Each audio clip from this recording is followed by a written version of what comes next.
Hello mga chikadoras! This is Miyula Chika, ang chikador, ang kapitbahay ni Marites pagdating sa showbiz chismis. At heto na nga ang chika.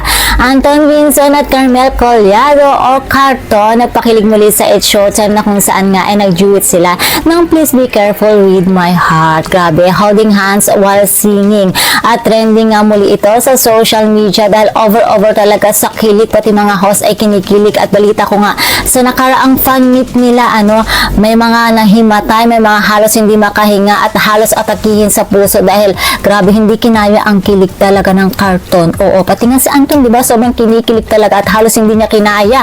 At heto pa nga, ang dami din mga revelasyon doon na na-reveal. Ayan. Tulad ng pag-amin nga ni Anton na nagselos talaga daw siya kay Inigo. Oo. At ang kanilang pinaplano mag-out of the country.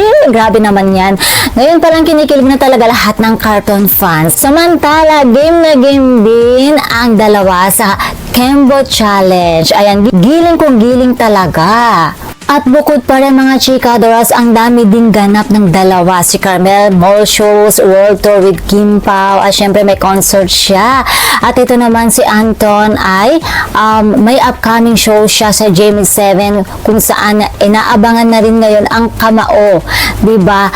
At nagre-request na din ng mga fans nila na sana lang daw ay magkaroon sila ng concert together. Well, i-manifest natin yan mga chikadoras. Kaya naman patuloy nating suportahan ang tambalang Carton. And that's all for mga chikadoras. For more showbiz update, please don't forget to like, share, and subscribe my channel. Thank you for watching.